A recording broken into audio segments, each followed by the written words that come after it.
அம்மாவுக்கு பிறகு நமக்கெல்லாம் அன்னையாக, தந்தையாக, அண்ணனாக இந்த இயக்கத்தை கட்டி காத்து வருகிற 2.5 கோடி தொண்டர்களின் உயிர் மூச்சு, எங்களுடைய உணர்வு ஐயா புரட்சி தமிழர் எடப்பாடியார் அவர்கள் இப்பொழுது இந்த இயக்கத்திலே தங்களை இணைத்துக் கொண்டிருக்கிற ஆயிரக்கணக்கானோரை வரவேற்று வாழ்த்தி சிறப்புரையாற்றுவார்கள்.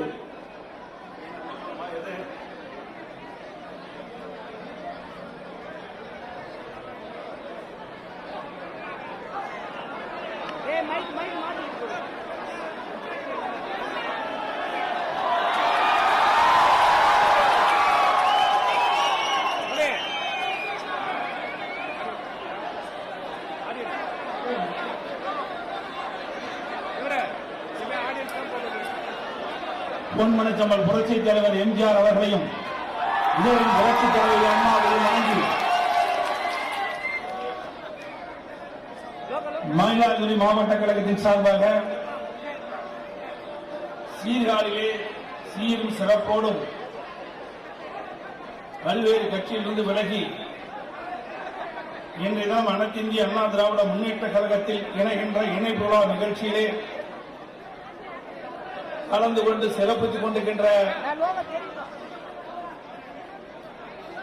வரவேற்புரையாற்றிய மயிலாடுதுறை மாவட்ட கழகத்துடைய செயலாளர்,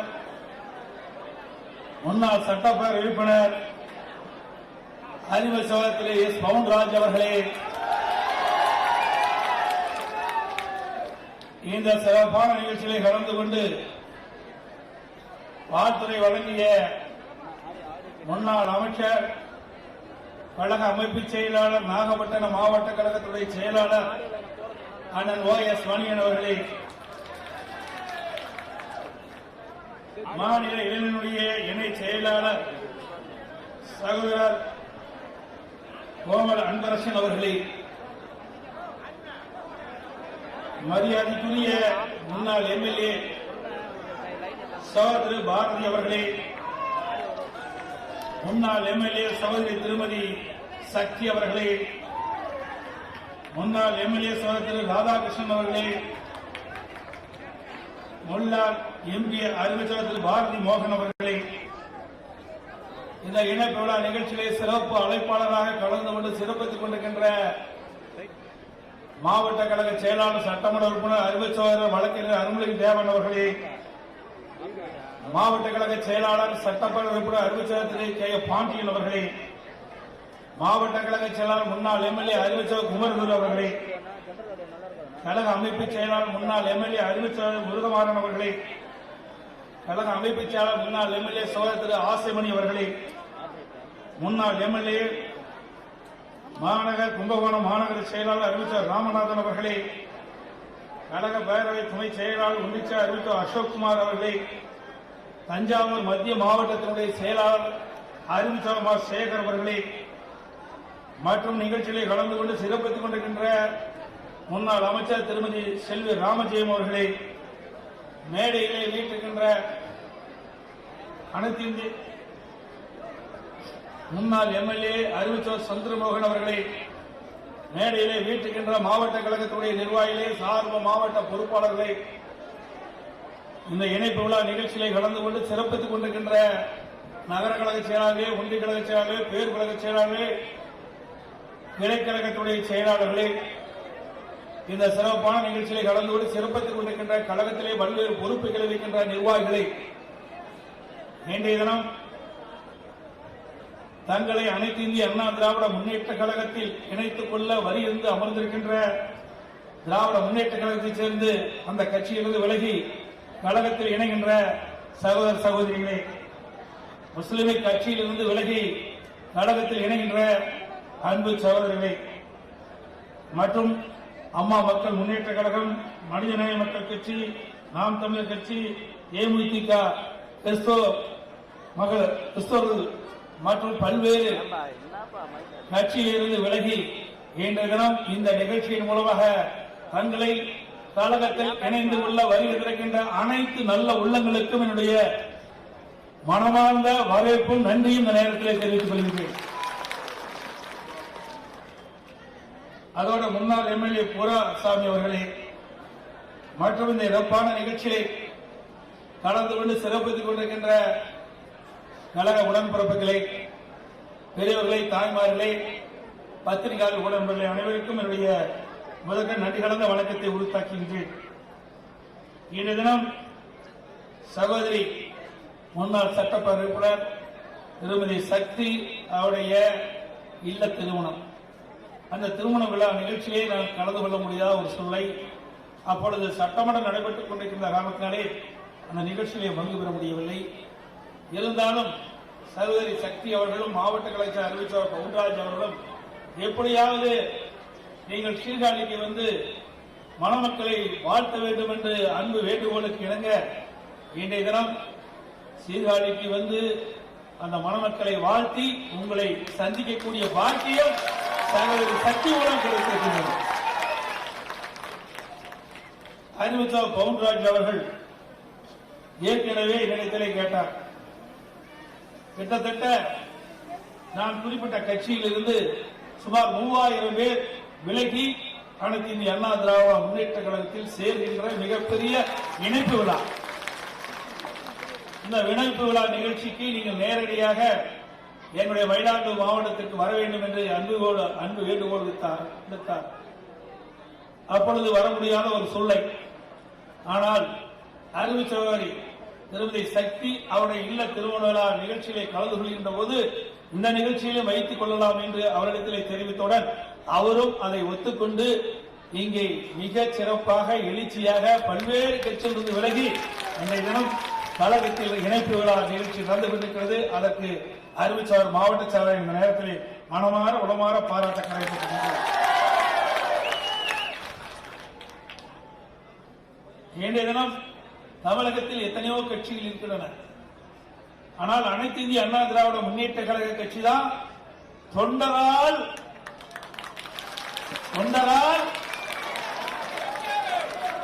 தலைவர்களாக தேர்ந்தெடுக்கப்பட்டு நடக்கின்ற கட்சி. ஒரு சாதாரண தொண்டன் அனைத்து இந்திய அண்ணா திராவிட முன்னேற்ற கழகத்தினுடைய பொதுச் செயலாளராக வர முடியும் என்று ஜனநாயக அமைப்புள்ள கட்சி. எனவே இந்த ஜனநாயக அமைப்புள்ள கட்சியை சீர்தூக்கி பார்த்துத்தான் நான் குறிப்பிட்ட அந்த கட்சியிலிருந்து விலகி இன்றைய தினம் அனைத்து இந்திய அண்ணா திராவிட முன்னேற்ற கழகத்தை தேர்ந்தெடுத்து இந்த சீர்காழி இந்த மைதானத்திலே தங்களை கழகத்திலே இணைத்துக் கொண்டிருக்கிறார்கள். பிச்சை போடும்போது கூட பாத்திரம் அறிஞ்சு பிச்சை போடும் சொல்லுவாங்க. அதே போல ஒரு கட்சிக்கு சேருவது என்று சொன்னால் அந்த கட்சி எப்படி இயங்குகிறது, அந்த கட்சி எப்படி மக்களுக்கு நன்மை செய்கிறது, இந்த கட்சி யாரால் தொடங்கப்பட்டது என்று பார்த்து சீர்தூக்கி இந்த கட்சி தான் சரியான கட்சி, இந்த கட்சி தான் மக்களுக்கு சேவை செய்கிற கட்சி என்று தேர்ந்தெடுத்து இன்றைய தினம் பல்வேறு கட்சியிலிருந்து நம் கட்சியில் இணைந்த அத்தனை நல்ல உள்ளங்களுக்கு மீண்டும் மீண்டும் எத்தனை முறை அவர்களுக்கு நன்றி சொன்னாலும் அவரை வரவேற்கிறோம். அதேபோல மயிலாடுதுறை மாவட்டம் என்று சொன்னாலே அதுக்கு பெருமை உண்டு என்று சொன்னால், நான் அப்பொழுது நாகப்பட்டினம் மாவட்டம் ஒன்றாக இருந்தது. அறிவிச்சவர் பவுன்ராஜ் அவர்களும் அண்ணன் OS மணி அவர்களும் மற்றும் சட்டமன்ற உறுப்பினர்கள் எல்லாம் நாகப்பட்டினம் மாவட்டத்தை பிரித்து மயிலாடுதுறை தலைமையிடமாக கொண்டு ஒரு புதிய மாவட்டத்தை எங்களுக்கு உருவாக்கி தர வேண்டும் என்று சொன்னார். அவருடைய வேண்டுகோளை ஏற்று அப்பொழுதே நான் தெரிவித்தேன். அனைத்து இந்திய அண்ணா திராவிட முன்னேற்ற கழக அரசு கொடுக்கப்பட்ட வாக்குறுதியை நிறைவேற்றுகின்ற அரசு. தேர்தல் நேரத்தில் நாங்கள் வாக்குறுதி கொடுக்கல, ஓட்டுக்காக நாங்கள் வாக்குறுதி கொடுக்கல, மக்களுடைய நன்மைக்கு அவர் கோரிக்கை ஏற்று நாகப்பட்டினத்தை மாவட்டத்தை பிரித்து மயிலாடுதுறையை தலைமையிடமாக கொண்டு புதிய மாவட்டத்தை உருவாக்கிய அரசு அதிமுக அரசு. இங்கே மட்டுமல்ல, தமிழ்நாடு முழுவதும் 6 மாவட்டங்களை புதிய மாவட்டமாக உருவாக்கிய பெருமை அதிமுக அரசாங்கத்தை சார்ந்த. அதோடு இந்த சீர்காழியில் கோட்டமாக அறிவிக்க வேண்டும் என்று என்னிடத்திலே கோரிக்கை வைத்தார். அதையும் ஏற்று அதிமுக அரசு செய்கின்ற பொழுது சீர்காழியை தலைமையிடமாக கொண்டு கோட்டமாக அறிவித்த அரசாங்கம் அதிமுக அரசாங்கம். மட்டுமல்லாம சீர்காழியில் இருக்கின்ற ஏழை எளிய ஒடுக்கப்பட்ட நசுக்கப்பட்ட குடும்பத்திலே பிறந்த மாணவ மாணவிகள் குறைந்த கட்டணத்திலே உயர்கல்வி பயில வேண்டும் என்று அதற்காக சீர்காழியிலே ஒரு அரசு கலை மற்றும் அறிவு கல்லூரி வேண்டும் என்று கோரிக்கை வைத்தார்கள். அந்த கோரிக்கையும் ஏற்று அம்மாவுடைய அரசு இங்கே அரசு கலை மற்றும் அறிவு கல்லூரி கொடுத்து இந்த பகுதியில் இருக்கின்ற ஏழை எளிய ஒடுக்கப்பட்ட நசுக்கப்பட்ட சமுதாயத்தைச் சேர்ந்த மாணவருடைய குழந்தைகள் குறைந்த கட்டணத்திலே அரசு கலை கல்லூரியை படித்து அவர்கள் ஏற்றம் பெறுவதற்கு நடவடிக்கை எடுத்த அரசாங்கம் அதிமுக அரசாங்கம். அது மட்டும் இல்லாம இந்த டெல்டா மாவட்டம் என்று சொன்னாலே இன்றைக்கு பொன் விளைகின்ற பூமி, முப்போகம் விளைகின்ற மண் இந்த மயிலாடுதுறை மாவட்டம். இந்த மாவட்ட விவசாயிகள் அச்சத்தில் உறைந்து போயிருந்தார்கள். டெல்டா மாவட்ட விவசாயிகள் தங்களுடைய நிலம் பறிபோய்விடுமே என்று அச்சத்தில் இருந்த விவசாயிகளுக்கு அதிமுக அரசு அவர்கள் வயிற்றிலே பால் வாய்க்கின்ற விதமாக டெல்டா மாவட்டத்தை பாதுகாக்கப்பட்ட வேளாண் மண்டலமாக அறிவித்த அரசு அதிமுக அரசாங்கம். நானும் ஒரு விவசாயி, இன்றைக்கு விவசாயம் செய்து கொண்டிருக்கின்றேன். இரவு பகல் பாராமல் ரத்தத்தை நேரடியாக மண்ணிலே சிந்தி உடைக்கின்ற அந்த விவசாயியுடைய கஷ்ட நஷ்ட துன்பம் துயரங்கள் அத்தனையும் நானும் உணர்ந்திருக்கின்றேன். அப்படிப்பட்ட மக்கள் தன்னுடைய சொந்த இடம் பறிபோய் என்று சொன்னால் எந்த அளவுக்கு மன வேதனை படுவார் என்பதை நான் உணர்ந்திருக்கின்றேன். அந்த உணர்வின் அடிப்படையிலே இந்த மாவட்ட மக்களும் அனைத்து இந்திய அண்ணா திராவிட முன்னேற்ற கழகத்தில் அன்றைக்கு அமைச்சரான OS மணியன் அவர்களும் அறிவிச்சார் காமராஜ் அவர்களும் அறிவிச்சார் பவுன்ராஜ் அவர்களும் அவரோடு சட்டப்பேரவை கோரிக்கை வைத்தார்கள். ஆகவே இந்த டெல்டா மாவட்டம் பாதுகாக்கப்பட்ட வேளாண் மண்டலமாக அறிவிப்பதற்கு நீங்கள் நடவடிக்கை எடுக்க வேண்டும். மத்திய அரசோடு பேசி எங்களுக்கு ஒரு பாதுகாப்பு, விவசாயிகளுக்கு பாதுகாப்பு கிடைக்க வேண்டும் என்று கோரிக்கை வைத்தார்கள். அந்த கோரிக்கை ஏற்று மத்திய அரசிடத்திலே போராடி வாதாடி டெல்டா மாவட்ட மக்கள் இன்றைக்கும் துன்பப்படாமல் துயரப்படாமல் விவசாய பெருமக்கள் நில விவசாய பெருங்குடி மக்களுடைய நிலம் பறிபோகாமல் பார்த்துக் கொண்ட அரசாங்கம் அதிமுக அரசாங்கம். இதே திராவிட முன்னேற்ற கழகம் இருந்தது.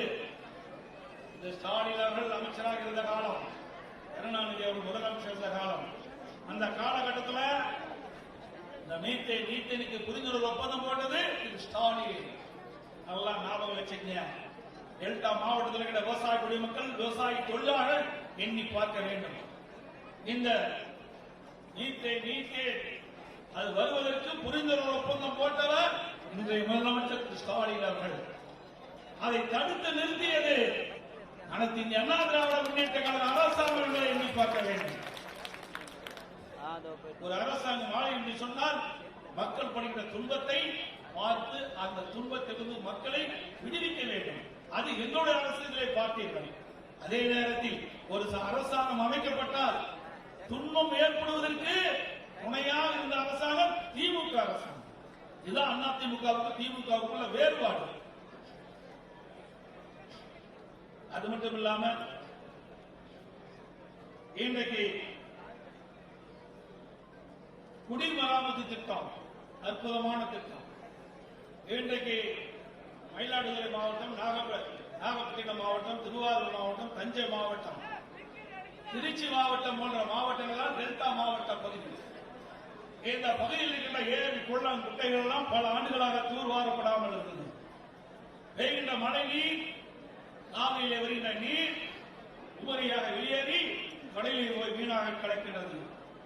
பெய்கின்ற மழை நீர் முழுவதும் ஏரி குளங்களிலே சேமித்து வைக்க வேண்டும் என்ற அடிப்படையிலே நீண்ட காலமாக தூர்வாரப்படாத இருந்த ஏரிகள் குளங்கள் அனைத்தும் தூர்வாரப்படும் குடிமராமத்து திட்டத்தின் மூலமாக தூர்வாரப்படும். முழுக்க முழுக்க விவசாயிகளை அதிலே பங்கு பெற செய்து அந்த திட்டத்தை நிறைவேற்றினோம். அதனால் இந்த டெல்டா மாவட்டத்தில் உள்ள ஏரிகள் குளங்கள் எல்லாம் இன்றைக்கு குடிமராமத்து திட்டத்தின் மூலமாக அந்த மண்டல் மண்ணை விவசாயிகளே அள்ளி அவர்கள் இடத்திற்கு இயற்கை உரமாக பயன்படுத்திய காலம் அதிமுக காலம். ஒரு லோடு மண் அள்ள முடியுமா? உங்களால அள்ள முடியுமா? ஒருபடி மண்ணே அள்ள முடியாது. ஆனா அனைத்து இந்திய அண்ணா திராவிட முன்னேற்ற கழக அரசு இருக்கின்ற பொழுது விவசாயிகள் நிலங்கள் பண்படுத்தப்பட வேண்டும். அதற்காக ஏரி குளம் அங்கு இருக்கின்ற விவசாயிகள் அள்ளி இலவசமாக அள்ளி அவருடைய நிலத்திற்கு பயன்படுத்தி விளைச்சலை பெருக்குவதற்கு அற்புதமான திட்டம் குடி மராமத்து திட்டத்தை கொண்டு வந்து இன்னைக்கு அதிகமான விளைச்சலை விவசாயிகள் பெறக்கூடிய சூழலை உருவாக்கி அரசாங்கம். அதேபோல் பயிர் காப்பீட்டு திட்டம் இன்னைக்கு விவசாயிகள் பயிர் சாகுபடி செய்கின்றார்கள். வறட்சி வெள்ளம் இதனால் விவசாயம் பாதிக்கப்படுகின்ற பொழுது பயிர் காப்பீட்டு திட்டத்தின் மூலமாக அவர்களுக்கு நிதியை பெற்றுத் தந்து இழப்பீட்டுத் தொகை பெற்றுத் தந்து அந்த விவசாயிகளை காப்பாற்றிய அரசாங்கம் அதிமுக அரசாங்கம். கிட்டத்தட்ட அதிமுக அரசாங்கம் இருக்கின்ற பொழுது சுமார் 50 லட்சம் விவசாயிகளுக்கு 9600 கோடி ரூபாய் பயிர் காப்பீட்டு திட்டத்தின் மூலமாக இழப்பீட்டு தொகையை இந்தியாவிலேயே அதிகமாக பெற்றுத் தந்த அரசாங்கம் அதிமுக அரசாங்கம். இன்றைய நிலை என்ன? இன்றைய முதலமைச்சர் 2023 ஜூன் 12ஆம் தேதி மேட்டூருக்கு நேராக வந்து டெல்டா பாசன விவசாயிகளுக்கு குறுவை சாகுபடி செய்ய தண்ணீர் திறந்து விடுவதாக அறிவித்து நேராக மேட்டூருக்கு வந்து ஜூன் 12 2023 ஜூன் 12ஆம் தேதி தண்ணீரை திறந்தார். தண்ணீரை திறந்தால் முழுவதும் அந்த குறுவை சாகுபடி விளைச்சல் இருக்கின்ற வரைக்கும் தண்ணீர் விட்டா சரியாது. இன்னைக்கு முதலமைச்சர் தண்ணீர் திறந்து விட்டார். உடனடியாக விவசாயிகள் சுமார் 5.2 ஏக்கர் நிலத்தில் குறுவை சாகுபடி டெல்டா மாவட்டத்தில் சாகுபடி செய்தார்கள். நிலைமை என்ன? ஒரு 2 மாதம் தண்ணீர் இருந்தது. நமக்கு கிடைக்க வேண்டிய பங்கு நீர் கர்நாடகத்திலிருந்து பெற முடியவில்லை. திரு ஸ்டாலினால் திறமையற்ற முதலமைச்சர் பொம்மை முதலமைச்சர் தண்ணீரை திறந்து விட்டு விட்டார். ஆனால் தொடர்ந்து தண்ணீர் வந்தால் தானே அந்த டெல்டா மாவட்டத்தில் பயிரிடப்பட்ட குறுவை சாகுபடி அந்த விளைச்சலை எடுக்க முடியும் விவசாயிகள். இடையிலே 2 மாதம் தண்ணீர் இல்லாமல் போய்விட்டது. கர்நாடக அரசு நமக்கு வழங்க வேண்டிய நீரை கொடுக்க மறுத்துவிட்டது. இந்த கைலாக அரசு அதை கேட்டு பெற முடியவில்லை. தண்ணீர் வராத காரணத்தினால் டெல்டா மாவட்டத்தில் இருக்கின்ற குறுவை சாகுபடி செய்த சுமார் 3.50 லட்சம் ஏக்கர் காய்ந்து சேதமடைந்து விவசாயிகள் பாதிக்கப்பட்டிருக்கிறார்கள். அனைத்து இந்திய அண்ணா திராவிட முன்னேற்ற கழகம் இருக்கின்ற போது ஒவ்வொரு ஆண்டும் குறுவை சாகுபடிக்கு பயிர் காப்பீட்டு திட்டத்திலே விவசாயிகளை சேர்ப்போம். ஆனால் விடியா திமுக அரசு பொறுப்பேற்ற பிறகு கடந்த 3 ஆண்டுகளாக குறுவை சாகுபடிக்கு பயிர் காப்பீட்டு திட்டத்தில் விவசாயிகள் இடம்பெற செய்யல.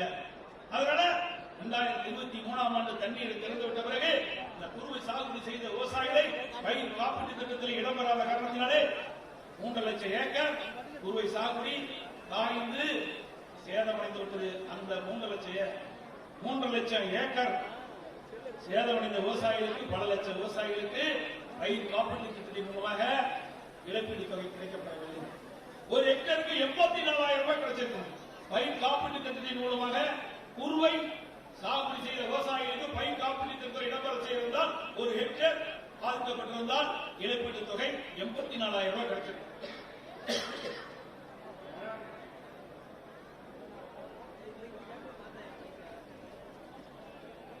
திராவிட முன்னேற்ற கழக அரசு விடியா திமுக முதலமைச்சர் அதை செய்ய தவறிவிட்டார். இதனால விவசாயிகள் குறுவை சாகுபடி செய்த விவசாயிகள் தண்ணீர் எல்லாம் வறண்டு போய் காய்ந்து போய் அந்த குறுவை சாகுபடி விளைச்சலை பெற முடியாத நஷ்டத்துக்கு உள்ளானார்கள். சரி, அரசாங்கம் நிவாரணத் தொகை வழங்கப்பட்டது. அப்பொழுதாவது முழுமையாக கொடுத்தாலும் அப்பொழுதும் இல்லை. என்டிஆர் தேசிய பேரிடர் நிவாரண நிதி ஒரு ஹெக்டருக்கு 17,000 ரூபாய் நிர்ணயம் செய்யப்பட்டிருந்தது. ஆனால் எஸ்டிஎஃப் மாநில பேரிடர் நிவாரண நிதி 13,500 தான் கொடுத்தாங்க. அதுலேயும் 3,500 ரூபாய் பிடித்துக் கொண்டு கொடுத்த அரசாங்கம் தான் திமுக அரசாங்கம். இவர்கள் எங்கே விவசாயிகளை பார்த்தார்கள்? விவசாயிகளுக்கு எதிரானவர்கள் திராவிட முன்னேற்ற கழகம். விவசாயிகளுக்கு துரோகம் விளைவிக்கின்ற கட்சி திமுக கட்சி, திமுக அரசாங்கம் என்பதை இந்த நேரத்தில் நினைவுகூட கடமைப்பட்டிருக்கின்றன. சிந்தித்து பாருங்கள்.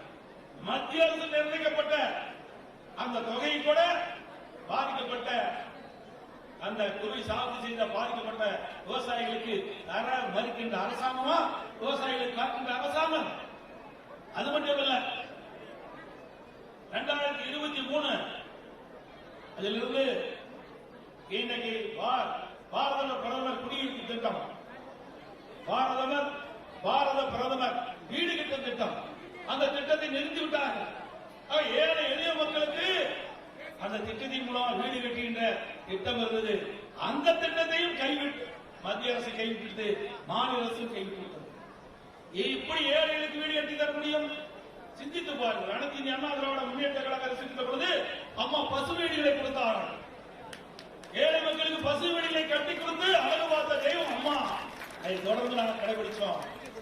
இன்னைக்கு உடனடியாக மத்திய அரசு இந்த திட்டத்தை நிறுத்தினாலும் மாநில அரசு இந்த திட்டத்தை தொடரும் என்று அறிவித்திருந்தால் உண்மையிலேயே ஏழை மக்களுக்கு அக்கறை கொண்ட அரசாங்கம் என்று மக்கள் பாராட்டியிருப்பார்கள்.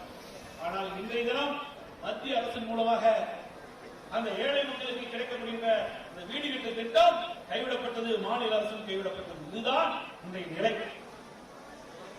அது மட்டுமல்ல, அனைத்து இந்திய அண்ணா திராவிட முன்னேற்ற கழக அரசு இருக்கின்ற பொழுது இந்த ஏழை மக்களுக்காக பல்வேறு திட்டங்களை நாங்கள் கொண்டு வந்தோம். நாங்கள் அம்மா இருக்கின்ற பொழுது இந்த ஏழை குடும்பத்தில் இருந்த மாணவ மாணவிகள் சிறந்த கல்வி கற்க வேண்டுவதற்காக காலை நீசியின் உடைவெளியிலா புத்தகம், கொண்டு பையி, பள்ளிக்கூட சைக்கிள், அறிவுபூர்வமான கல்வி கிடைக்க மடிக்கணினி எல்லாம் கொடுத்து பெற்ற தாய் தந்தைகள் வாங்கி கொடுக்க முடியாததை ஏராளமாய் நம்முடைய பிள்ளைகளுக்கு வாங்கி கொடுத்து நல்ல கல்வி கற்க செய்த அரசாங்கம் அதிமுக அரசாங்கம். அதை செய்த சாதனை அம்மாவை சார். அதை தொடர்ந்து நாங்கள் செயல்படுத்திக் கொண்டு வந்தோம். இடையே வந்த விடிய அதிமுக அரசு அரசியல் கால் புரட்சியின் காரணமாக அறிவுபூர்வமான கல்வி கிடைப்பதை தடுத்து நிறுத்துகின்ற விதமாக நம்முடைய குழந்தைகளுக்கு கொடுத்து வந்த மடிக்கணியை நிறுத்திய பெருமை திமுக அரசு. இதுதான் திமுகவுடைய சாதனை. நாம் என்னென்ன திட்டங்களை கொண்டு வந்தோமோ, நல்ல நல்ல திட்டங்கள், நன்மை விளைக்கக்கூடிய மக்களுக்கு கொண்டு வந்த திட்டங்களை எல்லாம் நிறுத்துவதுதான் திமுகவுடைய சாதனை. இதை விட ஒருபடி மேலாக இன்னைக்கு கிராம சூழ்ந்த பகுதி மயிலாடுதுறை மாவட்டம், நாகை மாவட்டம், இன்னைக்கு தமிழ்நாட்டிலே சுமார் 65% கிராமப்புற மக்கள் வாழ்கிறார்கள். அப்படி 65% கிராமப்புற மக்கள் எங்கு அதிகமாக மக்கள் வசிக்கிறார்களோ அந்த பகுதியை தேர்ந்தெடுத்து அங்கே ஒரு அம்மா மினி கிளினிக்கை கொண்டு வந்தோம். அந்த ஏழை மக்களுக்கு அங்கேயே சிகிச்சை அளிக்கக்கூடிய அற்புதமான திட்டம். அரசியல் காழ்ப்புணர்ச்சி காரணமாக அதையும் மூடிவிட்டார்கள். இன்னைக்கு அம்மா மினி கிளினிக் மூலமாக இன்னைக்கு ஏழை எளிய மக்கள் அங்கேயே சிகிச்சை பெறலாம். ஒவ்வொரு அம்மா மினி கிளினிக்கும் ஒரு எம்பிபிஎஸ் டாக்டர், ஒரு செவிலியர், ஒரு மருத்துவ உதவியாளர் பரிச்சார்த்த முறையில் அந்த செயல் திட்டம் சிறப்பாக இருந்தால் அது நிரந்தரமாக நாங்கள் வழிவகை செய்யப்படும் என்று அறிவிப்பு கொடுத்து திட்டத்தை நாங்கள் திறந்து வைத்தோம். இந்த வெளியே திமுக முதலமைச்சர் ஏழைகளுக்கு சிகிச்சை அளிப்பது கூட பொறுத்துக் கொள்ள முடியாமல் அதையும் மூடிய பெருமை வெளியா திமுக முதலமைச்சரை செஞ்சிருப்பார். அதே போல இன்னைக்கு ஏழை எளியோர் கிராமத்தில் இருந்து நகரம் வரை உழைக்கும் திறனற்ற முதியோர்களுக்கு முதியோர் உதவித்தொகை வழங்கப்படும் என்று அறிவிப்பை வழங்கி அம்மாவில் அந்த முதியோர் உதவித்தொகை உயர்த்தினார்கள். நான் முதலமைச்சர் அம்மாவுடைய அரசு என்னுடைய சட்டமன்ற உறுப்பினர்கள் அப்பொழுது அமைச்சர்கள் எல்லாம் கோரிக்கை வைத்தார்கள். எங்கே சென்றாலும் பொதுமக்கள் ஏழை எளிய குடும்பத்திலே பிறந்த உழைக்கும் திறனற்ற முதியோர்கள் எங்களுக்கு மாதந்தோறும் 1000 ரூபாய் முதியோர் உதவித்தொகை கிடைக்க வழிவகை செய்ய வேண்டும் என்று கோரிக்கை மனு அளிக்கிறார்கள். அதை நிறைவேற்றப்பட வேண்டும் என்று என்னிடத்திலே தெரிவித்தவுடன் முதலமைச்சர் காலத்திலே சிறப்பு திட்டமாக சட்டமன்றத்தில் அறிவித்தேன். சுமார் தமிழ்நாடு 5 லட்சம் முதியோர்களுக்கு முதியோர் உதவித்தொகை கொடுக்கப்படும் என்று அறிவிக்கப்பட்டு அந்த திட்டத்தை துவக்கி சுமார் 85% முதியோர்களுக்கு முதியோர் உதவித்தொகை வழங்கிய அரசாங்கம் அதிமுக அரசாங்கம். எதற்காக சொல்லிட்டு சொன்னார்? பொன்மனச்செம்மல் புரட்சித் தலைவர் எம்ஜிஆர் கண்ட கனவு, இதை புரட்சித் தலைவர் அம்மா கண்ட கனவு. ஏழைகளை உயர்த்த வேண்டும், ஏழைகள் வாழ்விலே மலர வேண்டும், அவர்கள் சிறப்பாக வாழ்வதற்கு எந்தெந்த வகையிலே உதவி புரிய வேண்டுமோ அதையெல்லாம் அதிமுக அரசு செயல்படுத்த வேண்டும் என்று இருவரும் தலைவர்கள் வழியிலே அம்மாவுடைய அரசு செயல்பட்டது. எப்பொழுது பார்த்தாலும் ஏழைகளுடைய நிலைத்தான் சிந்திக்கக்கூடிய அரசாங்கமா அம்மாவுடைய அரசு இருந்தது. அது கல்வி இருந்தாலும் சரி, விவசாயத்தில் இருந்தாலும் சரி, இன்னைக்கு எந்த துறையாக இருந்தாலும் அவர்கள் ஏற்றம் வருவதற்கு அதிமுக அரசு பல்வேறு வகையில் நடவடிக்கை எடுக்கப்பட்டது. அது மட்டுமல்ல, இன்னைக்கு கிராமத்திலிருந்து நகரம் வரை ஏழை எளிய குடும்பத்திலே பிறந்த மாணவ மாணவர்கள் உயர்கல்விகளை குறைந்த கட்டணத்திலே கல்வி மேற்கொள்வதற்காக ஆரம்ப பள்ளி, நடுநிலைப்பள்ளி, உயர்நிலைப்பள்ளி, மேல்நிலைப்பள்ளி, கல்லூரி என்று அதிக அளவிலே திறந்து இன்றைக்கு இந்தியாவிலேயே கல்வி கற்போடைய எண்ணிக்கை தமிழ்நாடு முதலிடத்திலே கொண்டு வந்த பெருமை அண்ணா திமுக சார். உடைய ஆட்சியில் என்ன செய்தீர்கள்? என்ன திட்டத்தை கொண்டு வந்தீர்கள்? இங்கே கூட அறிவிச்சவர்கள் கொடுத்தார்கள். வெள்ளப்பள்ளம் தடுப்பணை ரூபாய் 33 கோடியில கட்டி தண்ணி தேங்கி இந்த பகுதி மக்களுக்கு நிலத்தடி சிறப்பாக இருப்பதற்கு வலிமை செய்த அரசாங்கம். பல்வேறு தடுப்பணை கட்டினோம். கடலில் உட்புகாதற்கு ரெகுலேட்டரை அமைத்தோம். விவசாயிகளுக்கு எந்தெந்த வகையை நன்மை செய்வதுமோ அத்தனை வகையில் நன்மை செய்வோம். இதெல்லாம் அதிமுக அரசு செய்த சாதனைகள் என்பதை நேரத்திலே பட்டியலிட்ட நடைபெற்றுகிறேன். அதற்கு மேலாக இன்றைக்கு நீட் என்று சொல்லிக் கொண்டே இருக்கிறார் ஸ்டாலின்.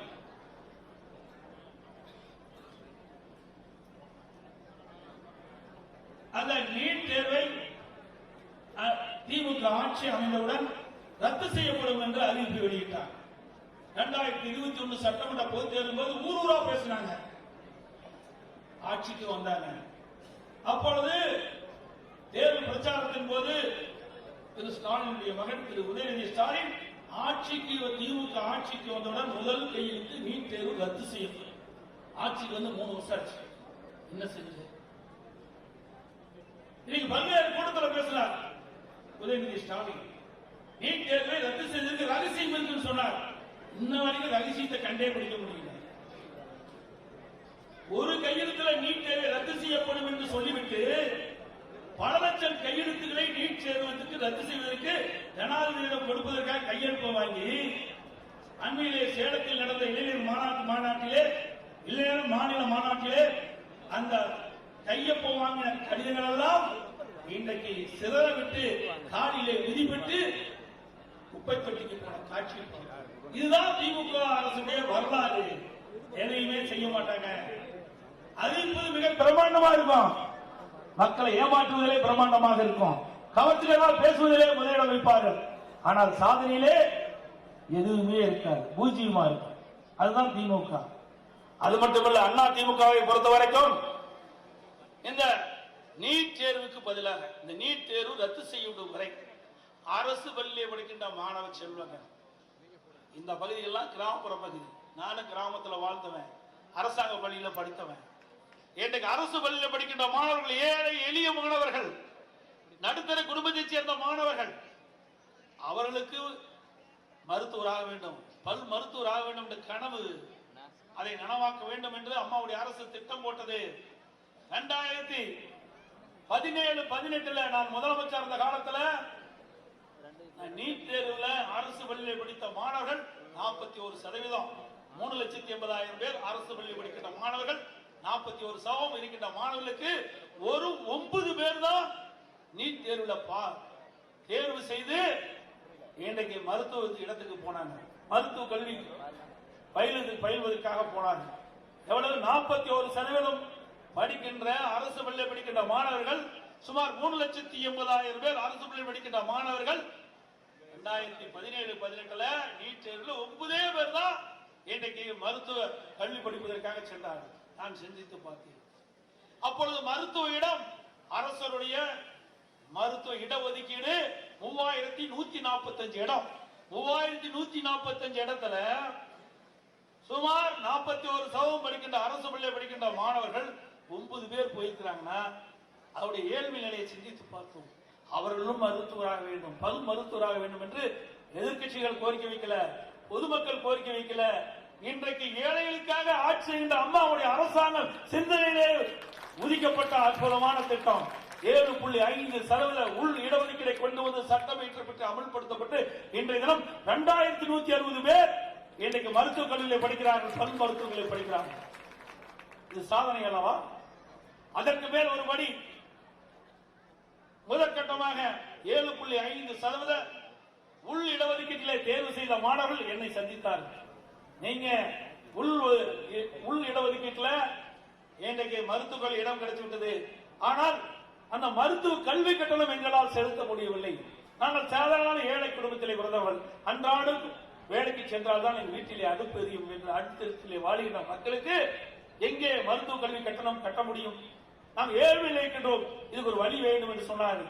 அவருடைய வழியை புரிந்து அம்மாவுடைய அரசாங்கம் இன்றைக்கு 7.5% உள் இடஒதுக்கீட்டில் தேர்வு செய்யப்பட்ட மருத்துவக் கல்லூரி மாணவர்கள், பல் மருத்துவக் கல்லூரி மாணவர்களுக்கு அரசாங்கமே முழுவதும் கல்வி கடனை செலுத்தும், கல்வி கட்டணத்தை செலுத்தும் அறிவிப்பை கொடுத்து இன்னைக்கு 1 ரூபாய் செலவு இல்லாம இன்னைக்கு மருத்துவக் கல்லூரி படிக்கிறாங்க. மருத்துவக் கல்லூரி படிக்கிறாங்க. இதுதான் அண்ணாதிமுக சாதனை. இந்த ஏழை மக்களுக்கு கொடுக்கின்ற திட்டங்கள் ஒரு திட்டமாவது 3 ஆண்டு கால ஆட்சியில திமுக கொண்டு வந்தா சொல்லுங்க, ஏதாவது கொண்டு வந்ததா? இன்னைக்கு ஆட்சிக்கு வந்த பிறகு சொத்து வரி ஏத்திட்டாங்க, வீட்டு வரி ஏத்திட்டாங்க, கடவரி ஏத்திட்டாங்க, குடிநீர் கட்டணத்தை ஏத்திட்டாங்க, கரண்ட் பில் 52% ஏத்திட்டாங்க. கரண்ட் எப்ப வருது எப்ப போகுது தெரியல. அப்படிப்பட்ட நிலைமை தான் இன்றைய நிலவு இருக்கின்றது. அது மட்டுமல்ல, இந்த டெல்டா மாவட்ட விவசாயிகளுக்கு 24 மணி நேரம் மும்முனை மின்சாரத்தை கொண்டு வந்து கொடுத்ததும் அதிமுக அரசாங்கம். தடையில்லா மின்சாரத்தை கொடுத்தோம். அப்பொழுதுதான் அவர்கள் முழுமையாக அவருடைய வயலுக்கு நீரை பாய்ச்சி விளைச்சலை கிடைக்கும். அந்த திட்டத்தை கொண்டு வந்த அதிமுக அரசு. அதோட ஆதரவு குமாரமங்கலம் இடையே ஒரு தடுப்பணை வேண்டும் என்று சொன்னீர்கள். அம்மா இருக்கின்ற கூட அந்த அணையை சாங்ஷன் பண்ணி நான் பொதுப்பணித்துறை அமைச்சராக இருக்கும் போது 400 கோடி ரூபாய் மதிப்பீட்டிலே அந்த திட்டத்தை கொண்டு வந்த அதிமுக அரசாங்கம். இப்படி ஏராளமான திட்டங்களை நாங்கள் கொண்டு வந்திருக்கின்றோம். அதோடு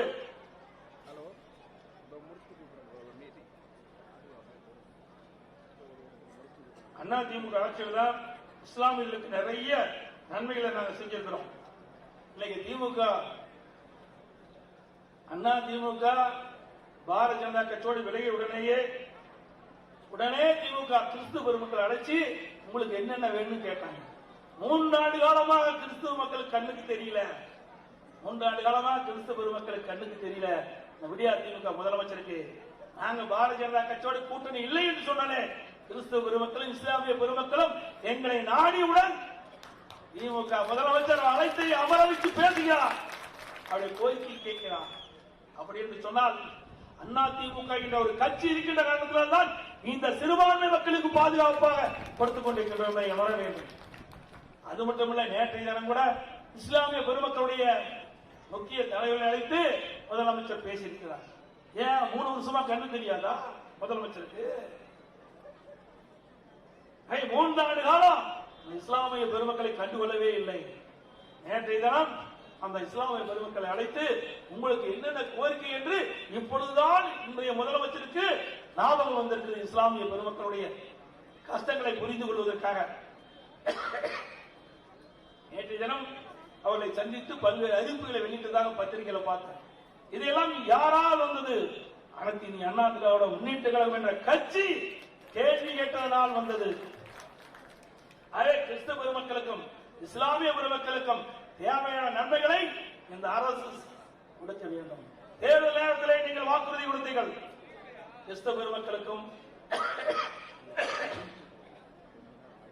இஸ்லாமிய பெருமக்களுக்கு அந்த வாக்குறுதியை நிறைவேற்ற வேண்டும் என்று நாங்கள் கோரிக்கை வைத்தோம். அதன் அடிப்படையில் தான் கிறிஸ்தவ பெருமக்களையும் இஸ்லாமிய பெருமக்களையும் இந்த முதலமைச்சர் கோட்டை கலைத்து பேச்சுவார்த்தை நடத்துகிறார். இல்லை என்றால் இந்த சிறுபான்மை மக்களை கண்டுகொள்ளாத ஒரு அரசாங்கம் திமுக அரசாங்கம் தான் இருக்கும். இன்னைக்கு அண்ணா திமுக ஆட்சி இருக்கின்ற பொழுது புனித ரமலான் மாதத்தில் பள்ளி வாசலுக்கு நோம்பு கஞ்சி தயாரிக்க விலையில்லா அரிசி வழங்குகின்ற ஒரே அரசாங்கம் அண்ணா திமுக. 5400 மெட்ரிக் டன் அரிசி அண்ணா திமுக அரசு. அதே போல நாகூர் தர்கா சந்தன கூட்டு திருவிழாவிற்கு தேவைப்படும் சந்தன கட்டைகள் விலையில்லாமல் கொடுக்கிற அரசாங்கம் அண்ணா திமுக அரசு. 2018 வரை ஹஜ் புனித பயணம் மேற்கொள்ளும் இஸ்லாமிய சகோதரர்களுக்கு மத்திய அரசு மானியமாக வழங்கி வந்ததை நிறுத்திவிட்டது.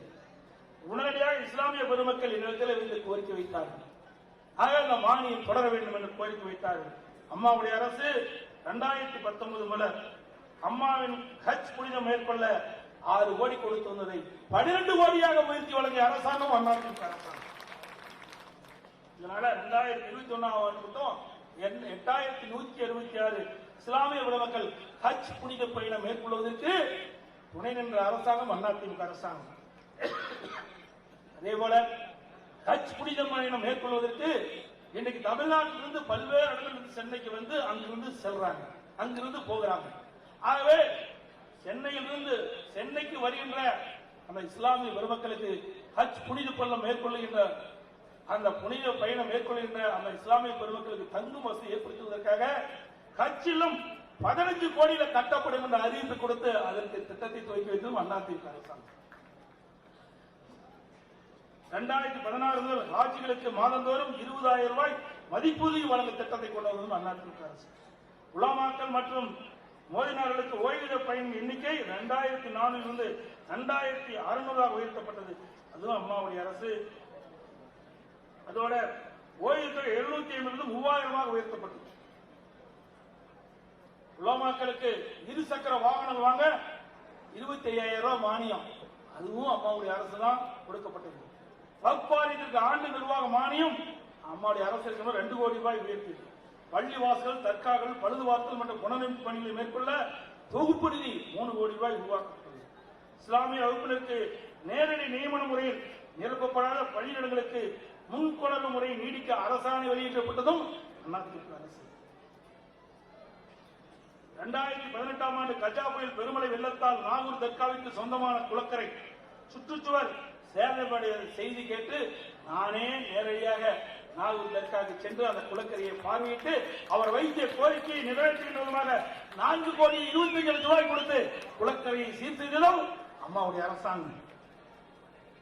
சீரா புராணம் இயற்றிய உமர புலவருக்கு எட்டயபுரத்தில் மணிமண்டபம் மற்றும் ஒவ்வொரு ஆண்டும் அவர் பிறந்த நாளான அக்டோபர் 23ஆம் தேதி அரசு விழாவாக கொண்டாடுதல், பல்கலைக்கழகத்தில் அவரது பெயரால் தனி இருக்கை அமைத்ததும் அம்மாவுடைய அரசாங்கம். சிறுபான்மை பொருளாதார மேம்பாட்டுக் கழகம் அமைத்ததும் அதிமுக அரசு.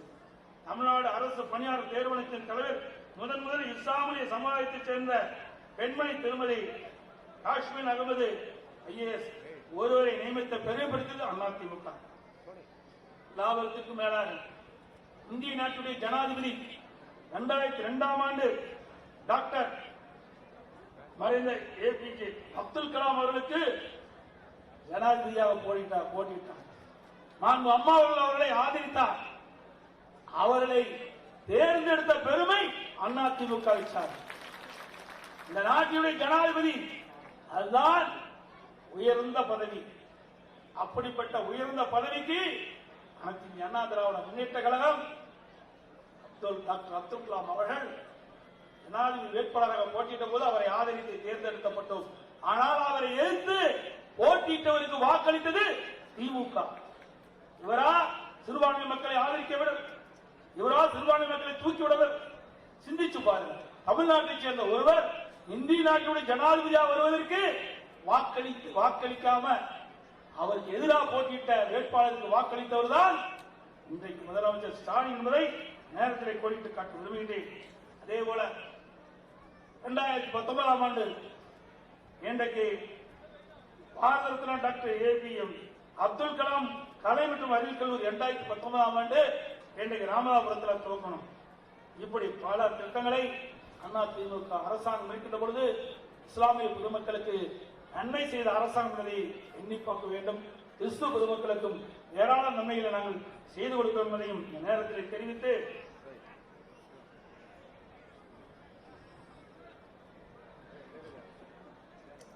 அனைத்து இந்திய அண்ணா திராவிட முன்னேற்ற கழகத்தினுடைய அவைத் தலைவர் இஸ்லாமிய சமுதாயத்தைச் சேர்ந்த இஸ்லாமிய மதத்தைச் சேர்ந்த தமிழ் மகன் உஷேன் அவர்கள் அதிமுகவுடைய அவைத் தலைவராக இருக்கிறார். திமுகவில் ஒரு சிறுபான்மை மதத்தைச் சேர்ந்தவர் எந்த பதவியிலாவது இருக்கிறாங்க தலைமையில சிந்திச்சு பாருங்க. இதையெல்லாம் இதற்காக சொல்லிட்டு சொன்னால் ஒவ்வொரு தேர்தல் வருகின்ற பொழுதும் சிறுபான்மை மக்களை ஏமாற்றி வாக்குகளை பெற்று குடும்பத்தைச் சேர்ந்தவர்கள் ஆட்சியில் வருவதற்காக சிறுபான்மை மக்களை ஏமாற்றி தந்திரமாக வாக்குகளை பெறுகின்ற கட்சி திமுக கட்சி என்பதை நீங்கள் உணர வேண்டும் என்பதற்கு நேரத்தில் தெரிவித்து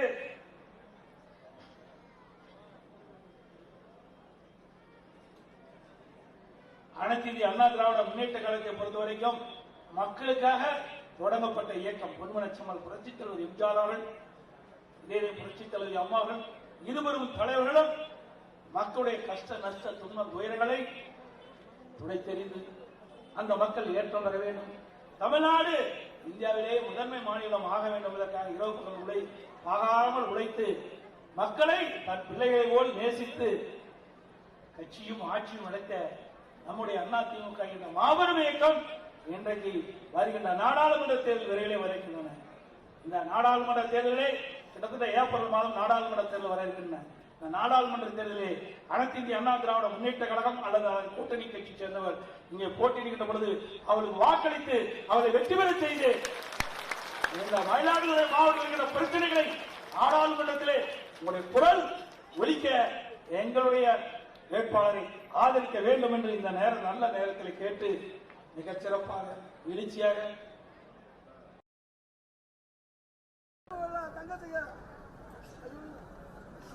சிறப்பாக நடைபெற்றதற்கும் பல்வேறு கட்சியிலிருந்து விலகி அதிமுகவில் தங்களை இணைத்துக் கொள்ள பல்வேறு நடவடிக்கை எடுத்த மாவட்ட செயலாளர்களுக்கும் அதேபோல இந்த நீளம் இந்த இடம் சிறப்பாக நிகழ்ச்சி நடத்துவதற்கு அளித்த சகோதரர் என்ஜினியர் மார்பானி அவர்களுக்கும் மனமான நன்றி தெரிவித்து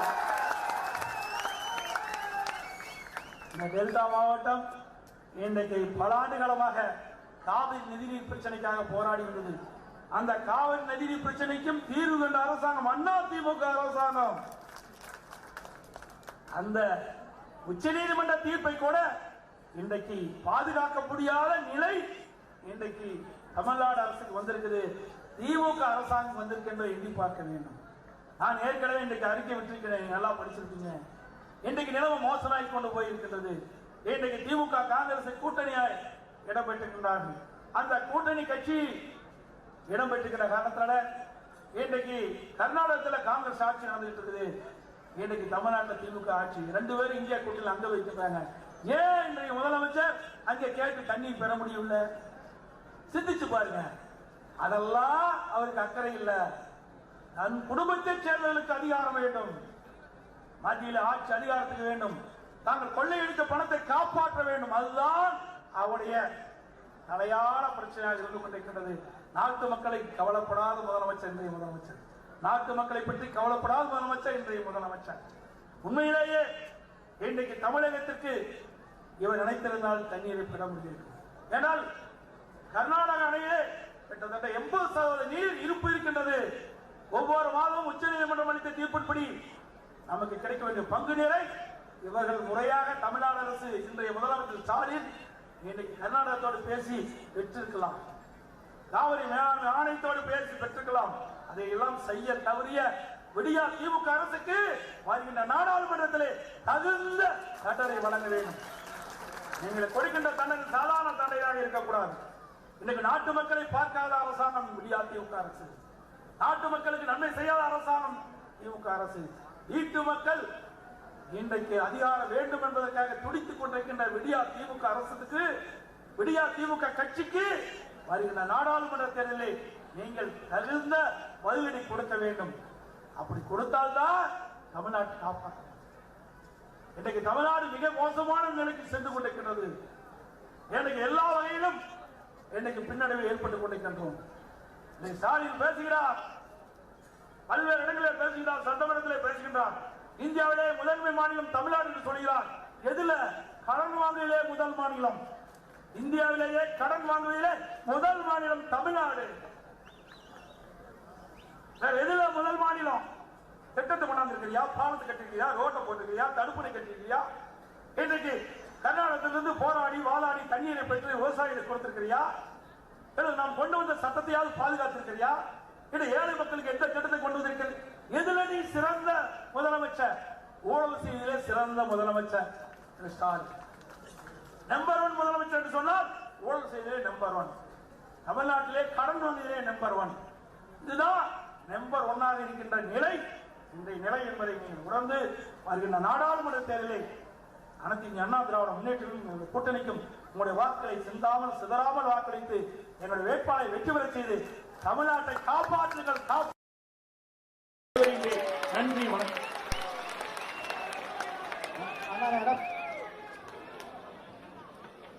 சிறுபான்மை மக்களின் உண்மையான காவலன் அனைத்து இந்திய அண்ணா திராவிட முன்னேற்ற கழகம் தான் என்று உணர்ந்து இந்த இயக்கத்திலே தங்களை இணைத்துக் கொள்வதற்கு வருகை தந்திருக்கிற ஆயிரக்கணக்கான பிரதிநிதிகள்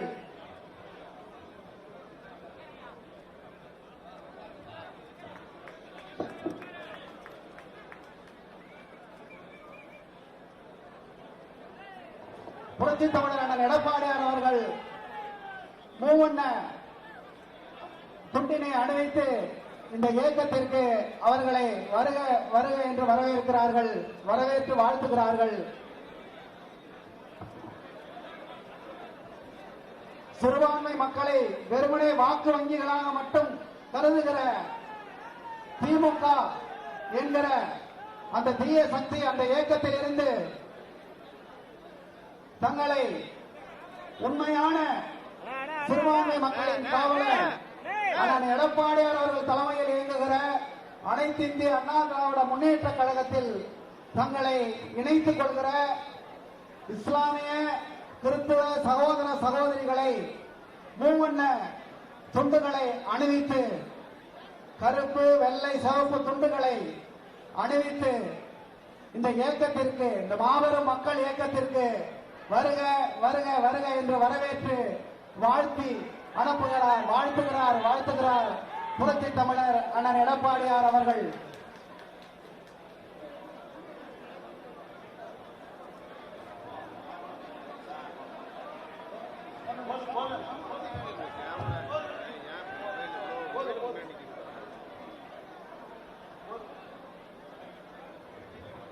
இங்கே அமர்ந்திருக்கிற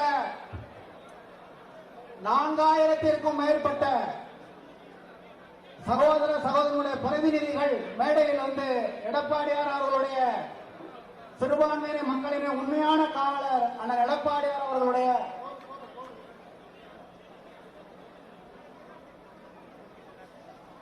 கரங்களால் மூவண்ண துண்டுகளை பெற்று வாழ்த்துக்களை பெற்று சென்றிருக்கிறார்கள். மயிலாடுதுறை மாவட்ட கழகத்தின் சார்பிலே பல்வேறு அணிகளை சார்ந்தவர்கள் செங்கோல் மற்றும் வீரவாளினை கழகத்தினுடைய பொதுச் செயலாளர் மக்கள் தலைவர் நாளைய தமிழகத்தினுடைய முதலமைச்சர் சட்டப்பேரவை எதிர்கட்சி தலைவர் அண்ணன் எடப்பாடியார் அவர்களுக்கு வெள்ளி வாளினை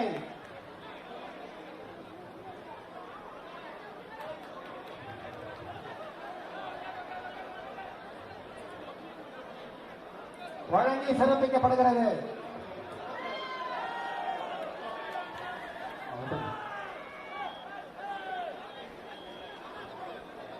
அண்ணன் எடப்பாடியார் வாழ்க! அண்ணன் எடப்பாடியார் வாழ்க! வாழ்க! அண்ணன் எடப்பாடியார் வாழ்க! கழக பொதுச் செயலாளர் அண்ணன் எடப்பாடியார், நிரந்தர பொதுச் செயலாளர் அண்ணன் எடப்பாடியார், நாளைய முதல்வர் அண்ணன் எடப்பாடியார், மயிலாடுதுறை மாவட்ட தலைவர் அண்ணன் எடப்பாடியார், மாநில எடப்பாடியார், திமுக திமுக வெங்கடேசன் எடப்பாடியார், கழக நிரந்தர பொதுச் செயலாளர் அண்ணன் எடப்பாடியார், கழக நிரந்தர பொதுச் செயலாளர் அண்ணன் எடப்பாடியார்.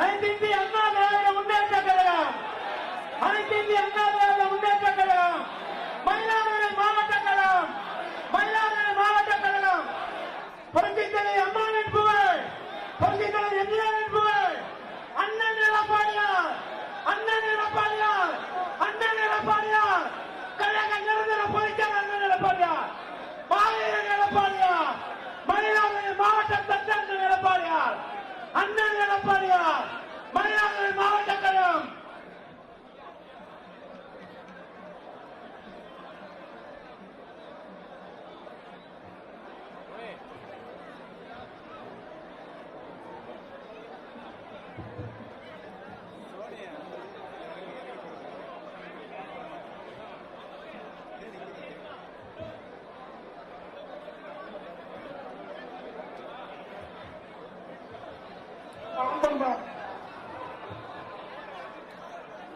சிறப்பான எழுச்சிமிகு அனைத்து இந்திய அண்ணா திராவிட முன்னேற்ற கழகத்தில் இணைப்பு விழாவில் கலந்து கொண்டு இந்த விழாவை சிறப்பித்த கழகத்தை இணைந்து கொண்ட அத்துணை நல்ல உள்ளங்களுக்கும் என்னுடைய மாவட்ட கழக முறையிலே உங்களுக்கு என்னுடைய மனமார்ந்த நன்றியை சொல்லி இந்த கூட்டத்தை சிறப்பாக ஏற்பாடு செய்து எனக்கு உதவியாக இருந்த அன்பு சகோதரர் பார்கோனி அவர்களுக்கும் நம்முடைய கழக முன்னாள் சட்டப்பேரவை உறுப்பினர்களுக்கும் ஆற்றல் மிகு என்னுடைய மாவட்டத்தில் இருக்கிற ஒன்றிய கழக செயலாளர்களுக்கும் நகர கழக செயலாளர்களுக்கும் கிளைக்கழக செயலாளர்களுக்கும் இந்த கூட்டத்தை சிறப்பித்ததில் அன்புக்குரிய ஆற்றல் மிகு பேரூர் கழகத்துடைய செயலாளர்களுக்கும் கட்சியுடைய பல்வேறு பொறுப்பினர்கள் நிர்வாகிகளுக்கும் கோடான கோடி நன்றி சொல்லி மாவட்ட கழக சார்பாக உங்களை பாதமலருக்கு என்னுடைய மனமார்ந்த நன்றி சொல்லி விடைபெறுகிறேன். நன்றி நன்றி நன்றி.